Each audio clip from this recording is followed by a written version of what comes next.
Hello दोस्तों, आज जो मैं आपको कहानी सुनाने जा रही हूँ ये कहानी है टोकरी बेचने वाली चुड़ैल की। तो चलिए दोस्तों देखते हैं टोकरी बेचने वाली चुड़ैल की कहानी। बहुत समय पहले की बात है। किसी गांव में कंगना नाम की एक लालची और धोखेबाज लड़की रहती थी। एक दिन कंगना कहीं जा रही थी कि तभी रास्ते के किनारे उसे बड़े गड्ढे में एक बुढ़िया गिरी हुई दिखाई देती है। उस बुढ़िया के साथ वहां ढेर सारी टोकरियां बिखरी पड़ी थीं। कंगना को देखते ही बुढ़िया मदद के लिए पुकारने लगती है। मेरी मदद करो बेटी, मुझे यहाँ से बाहर निकालो।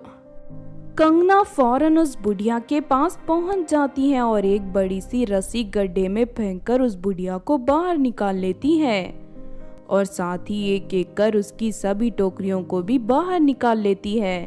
मेरी मदद करने के लिए तुम्हारा बहुत बहुत शुक्रिया बेटी। लेकिन आप कौन हो और आप इतनी सारी टोकरी लेकर कहाँ जा रही हो?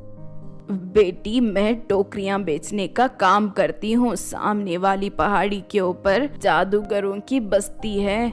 मैं इन टोकरियों को लेकर वहाँ दुकानदारों को बेचने जा रही हूँ, लेकिन बुढ़ापे की वजह से मुझे चक्कर आ गया और मैं इस गड्ढे में गिर गई। देखो, अगर तुम मेरे सभी टोकरियों को उस पहाड़ी के ऊपर ले जाकर वहाँ के दुकानदार को दोगी तो इसके बदले मैं तुम्हें एक सोने का सिक्का दूंगी। सोने के सिक्के की बात सुनते ही कंगना के मन में लालच आ जाता है और वो फौरन बुढ़िया की मदद करने के लिए तैयार हो जाती है। उसके बाद बुढ़िया कंगना को अपने घर का पता बताकर वहां से चली जाती है। फिर कंगना उस सभी टोकरियों को लेकर पहाड़ी की ओर चल देती है। काफी देर चलने के बाद कंगना को उस पहाड़ी के ऊपर पहुंच जाती है। तभी उसे वहां एक जादूगर की दुकान दिखाई देती है। कंगना उन सभी टोकरियों को उस दुकान में दे देती है।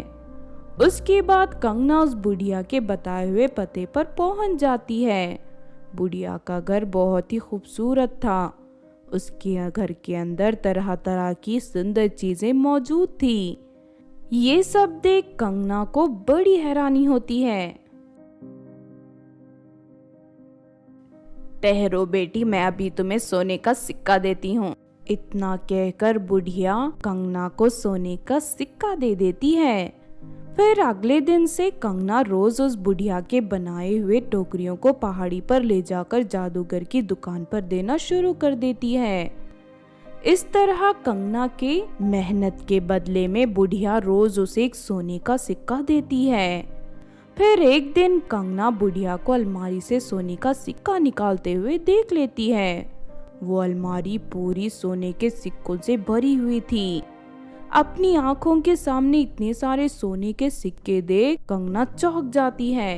ये बुढ़िया तो बहुत अमीर है, इसके पास इतने सारे सोने के सिक्के हैं।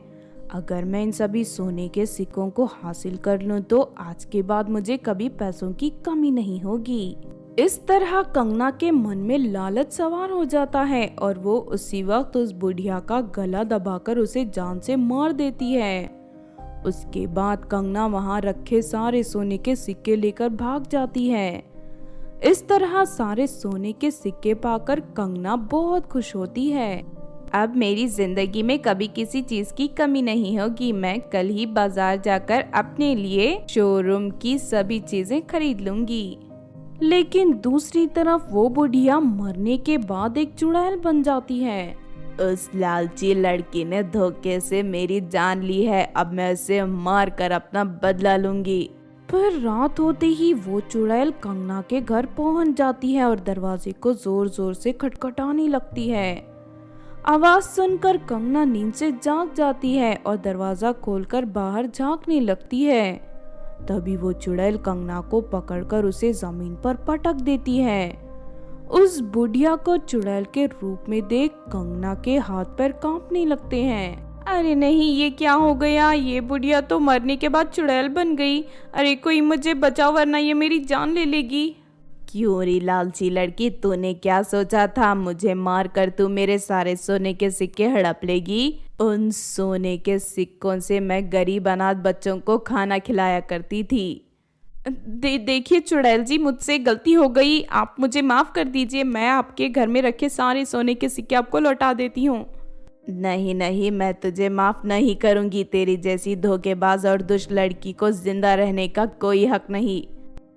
इतना कहकर चुड़ैल अपने बड़े बड़े नाखूनों से कंगना पर वार करना शुरू कर देती है और देखते ही देखते वो चुड़ैल कंगना को जान से मार देती है।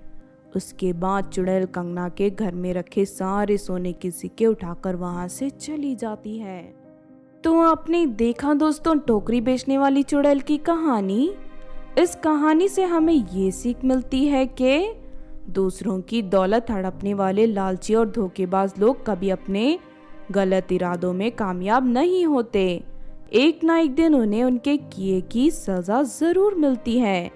अगर ये कहानी आपको अच्छी लगी हो तो ज़रूर लाइक करें और हमारे चैनल छोटू टीवी को सब्सक्राइब भी कर लें। और हाँ दोस्तों, हमें कमेंट करके ज़रूर बताना कि आपको कहानी कैसी लगी।